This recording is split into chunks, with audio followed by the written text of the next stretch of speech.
right, welcome to the SitRep for 1st of March 2022. Still a lot of stuff going on in the world, a lot of important things, I think, so worthwhile doing one this morning. I woke up to like 300 something messages this morning, so quite a bit to go through today. So it might be slightly longer. Depends on how fast I can talk and how many coffees I've had. Again, welcome if you're on the Instagrams and welcome if you're on the YouTubes.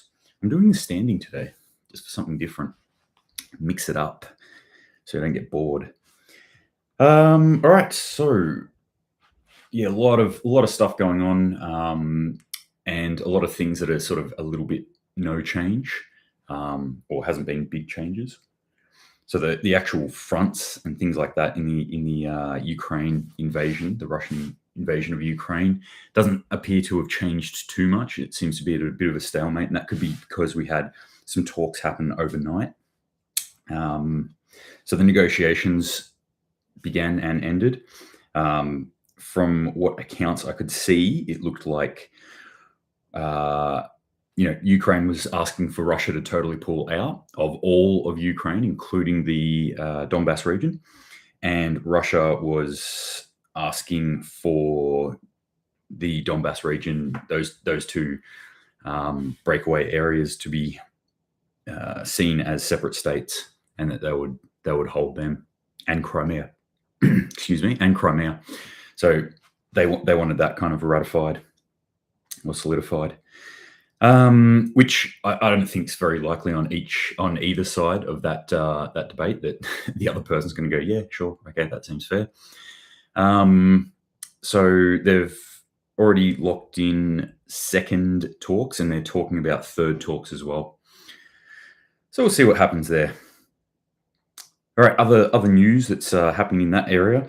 The Russian North and Pacific, so North Sea and Pacific fleets have begun operating with reinforced staff. So that's their missile command, their strategic missile command, i.e. nukes. So that has stepped up now. EU has signed some paperwork asking to be put into the Ukraine signed paperwork to ask to be put into the EU to speed that process up. From the EU side, there was a report where they, I can't remember exactly who it was, but they came out and said, like, I don't think it's really on the cards that Ukraine's going to be thrust into the EU over this sort of thing, or very fast, at least. They'll go through the normal process. But at least from the Ukraine side, they've signed paperwork apparently that has asked the EU for them to have effective immediately be part of the EU, which again will probably change the nature of what's going on here when we think about the links that happen there. Lots of bans, more bans, more restrictions and things like that being put on Russia, on specifically Russian organizations. So this was the interesting thing that I saw overnight. There was a lot of bans, a lot of push onto Russian, like Russia as a country. I get that. I understand. You've got to sanction that. And that's the first step that everyone's taking is putting those sanctions onto Russia. And then secondarily, looking at the people who voted in Russia for the invasion and sanctioning them as well, and the companies that are involved in there. I can see that, but now it's starting to get into companies that maybe are just part of Russia. So a lot of people are pulling out of Russian companies, which is probably just a smart business move. But also sporting events, sporting teams are getting banned. Individual sporting stars are getting banned, and individuals themselves. So things like we're seeing restrictions and bans placed on reporters and things like that from Russia, which I think is, personally, I think is, it's kind of tantamount to, or the equivalent of, collateral damage. If sanctions are a form of warfare, then this is a form of bombing civilians. When you're starting to target things that aren't necessarily to do with that, like trying to figure out who is actually with the Russian government on this and who is not. I think there needs to be a bit of nuance in there and not just blanket every single person who's Russian, because clearly what we're seeing come out of there is that there are a lot of Russians that do not support what is actually happening there. So yeah, just saying all Russians bad, I don't think it's a great thing. Certainly focusing the energy and targeting those that are bad or that are doing this sort of behavior we need to do. Switzerland has also adopted sanctions, which I think is interesting. Very neutral state. And that's not, I don't believe, a neutral move. And what they said was, and I think they're well within their rights to do that. Like, good on them for joining the rest of Europe in sanctioning Russia. However, their comment on it was, well, we believe that in order to remain neutral, we couldn't, not punish Russia. And I'm like, that's not neutral. Like, just come out and say that you're not neutral on this particular subject, on this particular issue, and don't try and change what neutral means. Don't try and use slippery language when you're talking about that. Just own it. Anyway, that's some personal beef about people changing the meaning of the English language to suit them. Russia's come out and said that they may be able to replace SWIFT. So SWIFT, for those who don't know, is a banking system, an international banking system. It's the main one. And it allows banks to kind of talk to each other and send funds very, very quickly across borders. And that it was a big deal to kick Russia out. And now some of those sanctions have come out against 11 major Russian banks. So kicking them out of the SWIFT system, which is going to have massive implications. It's not the end, but it's going to make things very, very difficult to them. And they've come out and said, no, we're going to be able to replace it. We've got a messaging system of our own that we can use. And on top of that, some interesting news that's coming out is CIPS, which is a Chinese version of SWIFT. That has actually gone gangbusters. People are investing in it heavily because they're kind of like looking at what ways the wind is blowing, and they're going, here's a huge hole in the market of Russia being cut out of the world, and they've got all these resources and all this money that they want to move around. And they've just been told you can't use our messenger system, you can't use our pathway. And China's gone, oh, we happen to have one. And so people are like looking at it and going like, let's start investing in that China one. I think that's about to go gangbusters. On top of that, the largest gas producer in Russia, Gazprom, apparently has just signed a deal to start pumping gas, large quantities of it, like a pipeline, into China. So possibly there's, what I've been saying about those two sort of working more closely together, that is coming to fruition. But that, there's a lot of pressure being put on China at the moment from the international community to kind of push against Russia and not do these sorts of actions, and even step up and sanction them as well. Because I think the international community sees what could happen there. Russia being a huge market, China being a huge market, Russia being a huge producer, and it's kind of almost a get out of jail free card for Russia, so they can kind of slip out of these sanctions or have their effect lessened significantly if they can get into deals with China, if they can get into bed with China there. So that's a big issue that's going on. So I'll lead into financial sort of stuff now, because there's some interesting financial things. I'm just looking at all the markets and that this morning, what's been happening. And then I'll get into cyber stuff after that, because there's some interesting things going on there as well. So my kind of take on what's happening in the markets here is a bit meh. They're all like, there was that big dip when the invasion got announced, and then everyone tried to, like, the sanctions started coming out and the international community came together, and the markets kind of rallied on that a little bit. And now they're just kind of like, what's going to happen next? And they're kind of tiptoeing through. So, like, to give you an indication, US closed down, or the S&P 500 closed down 1.13%, which is, normal. Nikkei, Japanese market, 0.19%, so nothing. Shanghai 0.3, nothing. Hang Seng from Hong Kong 0.2, nothing. Germany 0.7, FTSE 0.2. Most of the markets have been moving. The Aussie ASX is 0.6. Not much. It's kind of like in a weird holding pattern at the moment where we're sitting there waiting to see what happens. So I feel like they're on eggshells at the moment. That's what it looks like to me, or that's what it feels like to me, that the entire markets, the world's markets, are on eggshells at the moment, except the Russian market, which is closed and remains closed. I think it might be opening Tuesday, like today, their time. So wait and see what happens there. Spain just released some inflation figures, and it was up a lot more than they thought it would be. CPI is 7.5%, consumer price index. So they're paying a lot more for their consumer goods.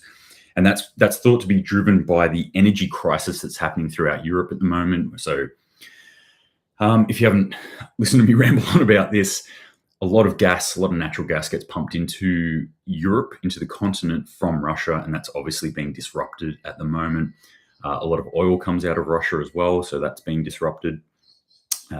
That's driving up prices, which were already skyrocketing in Europe. So now, on top of that, that's one of these sort of things. These shortages are the sort of things that can help prop up inflation or instigate inflation. So that's what we're seeing here at the moment, I think, play out, is that inflation is going up in Spain, and they were like, whoa, that was a bit more than we thought it would be. That's due to this energy crisis.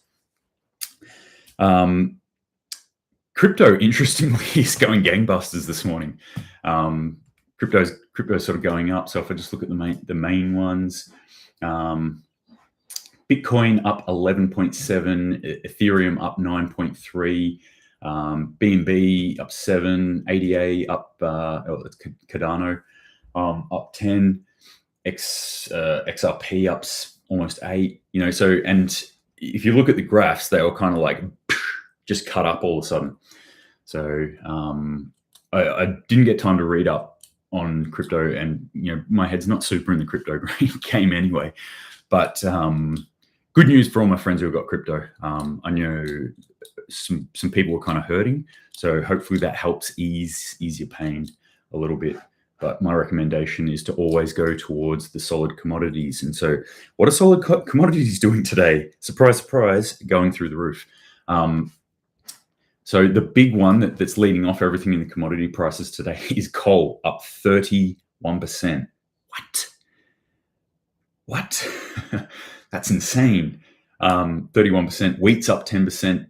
Oil is up 11%. It's palm oil, sorry. Soy up 6%. Orange juice is up 7.6%. Interesting. Gold up 1%. Silver up almost 1%. So gold's back over 1900 US, which is high. It's historically high. Silver is hovering at about 24.50 US a troy ounce at the moment. So that's still pretty high for that as well. The other big ones, oil obviously it's just under $100 now, dollars a barrel, but that did pop over 100 overnight, so that's still up there. So yeah, coal, oil, wheat, soy, and metals all looking pretty exy at the moment. And this is all obvious reasons, and this is the sort of stuff that I was saying that would play out. Because of this, we're going to see these increases. I mean, these increases were already happening. We already knew that there was inflation on these sort of solid goods, but as fear, I guess, increases or uncertainty increases, you always see a shift into solid assets, and especially into the metals market.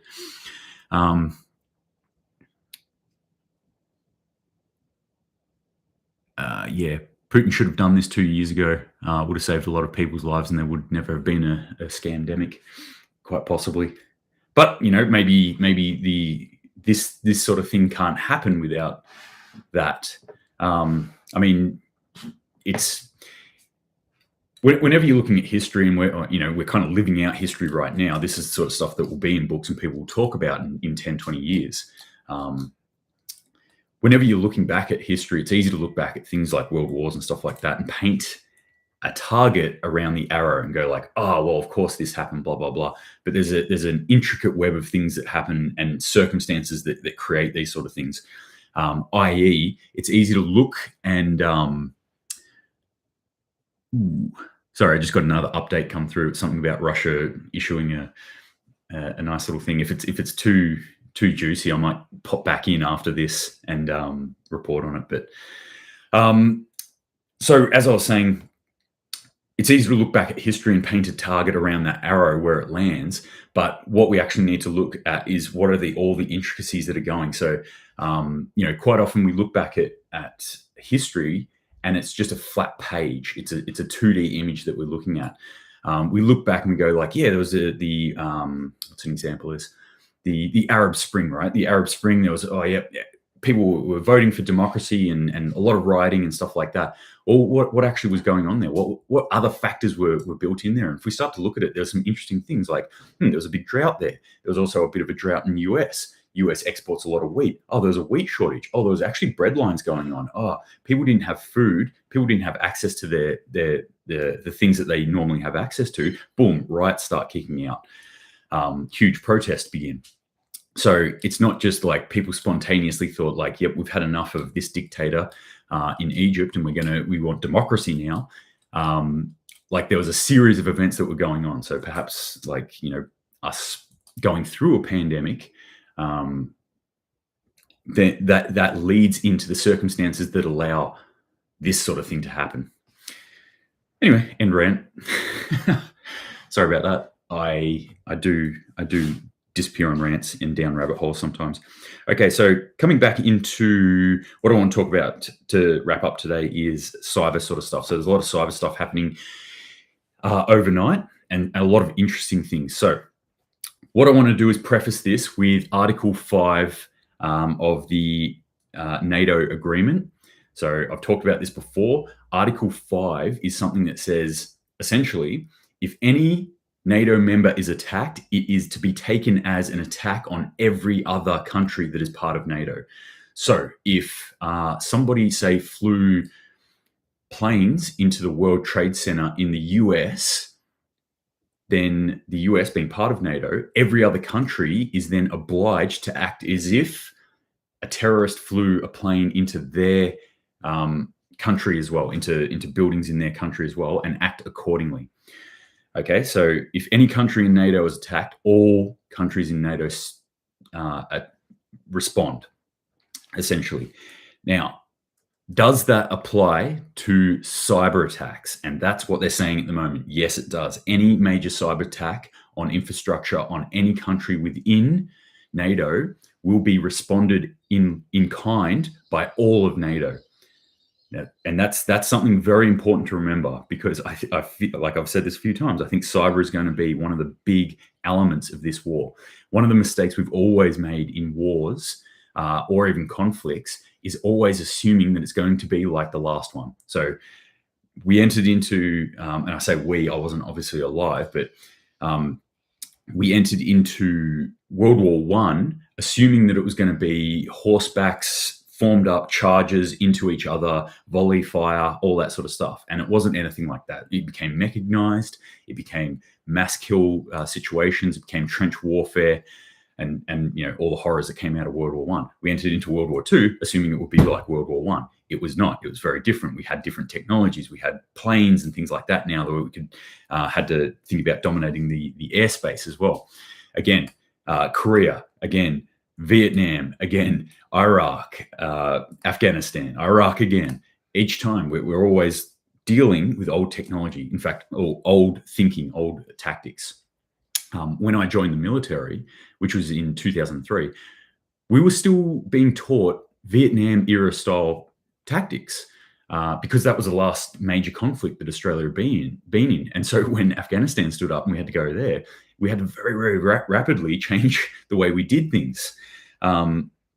So us assuming that we're going to go into some sort of fracas here and it's going to be like Afghanistan is foolish. This one, I think that the next big expansion into the war space is going to be cyberspace. So it's going to be cyber attacks that we're seeing. So that's the preface for this. That's why I think this Article 5 talk is so interesting and so important for all of us. Because that could be the thing that actually drags everyone into a major conflict. Okay, so some of the big cyber attacks, there's always huge amount of cyber attacks that are going on any given day. But some of the bigger ones, Toyota, it was big to me. Toyota just got, they shut down their entire domestic production, all of it, because one of their suppliers had a cyber attack on it. So if you've ordered a Toyota to be built, it's not coming for a while. Yeah. UK, one of their largest banks nationwide, their entire payment system is down yet. It wasn't stated as a cyber attack, though. I will put the caveat on that. It just went down. It has gone down before, but people can't get paid if they're using Nationwide. They can't get paid, and they can't pay bills, and that's obviously a problem. So there's disruptions there. Anonymous, so the hacktivist group Anonymous, who came out and said they're going to be targeting Russian, targets, have claimed that they attacked the Russian news agency TASS, and on top of that, there was actually a bomb threat put into TASS. So I'm not sure if that had anything to do with that. So whether it was a cyber attack from Anonymous and then there was somebody else put a bomb threat in there, but certainly those two things have happened overnight. So they are doing what they said they were going to do. They're up, they're running, they're attacking Russian targets as we see it. So the fallout from this, and the rhetoric, if you're looking at the rhetoric coming from both the Russia side and the West side, and I use the term West kind of sort of pretty loosely. It generally means US, but other countries are talking about this. US and UK are probably the main people who are throwing out this sort of rhetoric. That, like I said, they're talking about cyber attacks now as in the equivalent to physical attacks.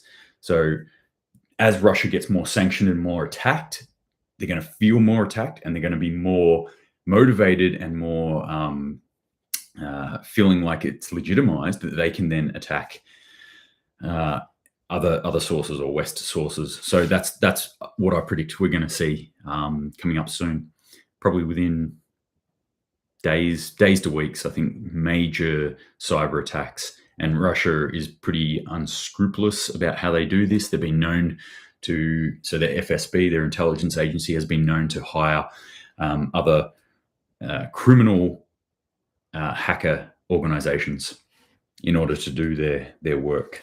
So it's not like it's just a bunch of Russian soldiers sitting around doing it. They're actually hiring the professionals in the game.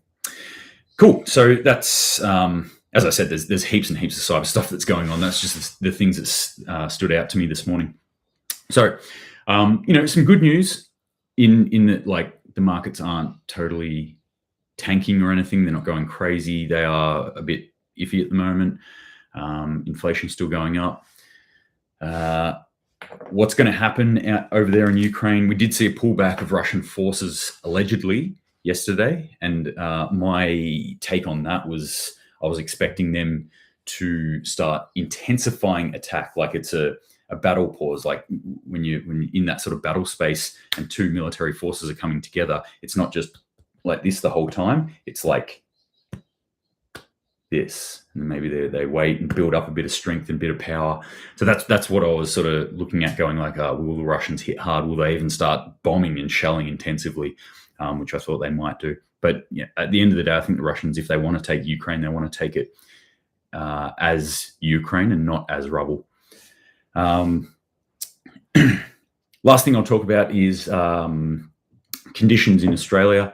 So I spent a lot of, sort of most of yesterday on the phone to a friend on and off, who is caught up in the floods at the moment up in northern New South Wales. So for those that don't know, in Australia, on the east coast, southeast Queensland, which is our most northern state on the east, and then north part of New South Wales, so around that border there. A lot of rain, big, heavy rain event, a lot of flooding. So I've got a mate in Brisbane who sent me a photo of his place with his jet ski parked at the front of his steps of his house. Totally flooded in. He's been scooting around it all right. Him and his family are okay though. Another friend who's down in the Northern Rivers, so northern New South Wales, they were essentially flooded in. The houses around them were flooded. Their house sits a little bit higher and had okay drainage around it. So they were sort of stuck in there and sort of worried. So I spent the day talking them through things that you should be doing in floods, things you should be prepping. They were very well prepped. She actually has like a lot of food for people in the house. They had stored water. They had things like flashlights, backup power, a means of cooking food or boiling water, tarps, tape, things like that. I was just talking them through all this stuff. They had a lot of stuff organized, and it's just I think helpful to talk that through with other people as well. So if you are, or you know of anyone who is in this sort of situation with floods at the moment, I am contactable, and I'm more than happy to talk to people about it, just either over the phone, via messages, whatever it is. 100%, like I'm here for anyone who's stuck in those floods at the moment. Yep, and by all accounts, that they're okay, which is good. Through another source, through actually Surf Life Australia, Surf Life Saving Australia, they are being stood up to possibly head up there and help out.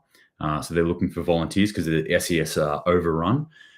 SES, interestingly, put a call out for volunteers for people to come in and help, and put some serious caveats on who could come and help, which I thought was insane, but that's their choice. If they want to do that, they want to make certain things more important to them than saving actual lives in an emergency. Go knock yourselves out, and then wonder why you don't have enough manpower to sort things out. But yeah, Surf Life Saving might be stepping into that void and helping out, at least on the command and control side of things. But the report that I got through a friend through them, was that as of last night, there were up to 400 people in and around the Mullumbimby area, so that Northern Rivers area, who are currently unaccounted for. So I'm really hoping that those people are accounted for now, that they're safe, that they're not locked in, that nothing bad has happened to them. I haven't seen any reports this morning, but I'm going to be trawling through, looking at that information this morning and making some calls to some friends. There was a couple of friends. I've got quite a few friends. I know some of them are safe and some of them I can't get in contact with. So I'm going to be endeavoring to get into contact with them further this morning and hoping they're okay. And if you are caught in these sort of things, I hope you're okay too. Leave early if you can, and if it's safe to do so. But yeah, we're still getting a lot of wet weather coming in. It's starting to come down here. I'm in southern New South Wales, so we're starting to get lashed by rain. We had flooding in my local area overnight. So yeah, it's kind of a bit more widespread, but certainly nothing to the order of magnitude that we're seeing up there, and Lismore as well, that area, which is odd because Lismore's a bit higher up, but that's what happens with these rain events. Any news on Murwillumbah? I unfortunately haven't heard anything specific on Murwillumbah. I do have a friend who lives out around there. I haven't contacted them though, so I'll endeavour to get more information on that. And as soon as I hear stuff about the floods, if there's anything interesting or that I think people should know about, I will put that out there to everyone. Or if the situation deteriorates further there, I think like in Brisbane, they've actually got a reprieve from the rain. But if things deteriorate further in and around that Northern Rivers area, then I'll probably jump back on and do another one of these. But yeah, if you do have people up there and you're worried about them and they're worried, get them to get in contact with me. I'm more than happy just to have a chat with them, to talk through things through, and to try and assess their situation and to help them be as safe as possible. shitty situation to be in. And I'd hate for anyone to be caught in there and feel like they don't have any help at all.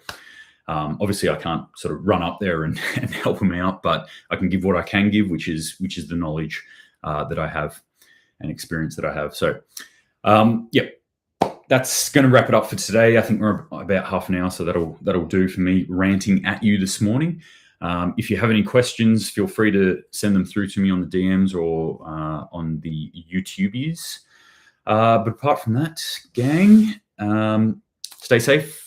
Keep an eye on the news, see what's happening, keep prepping, and Semper Paratus.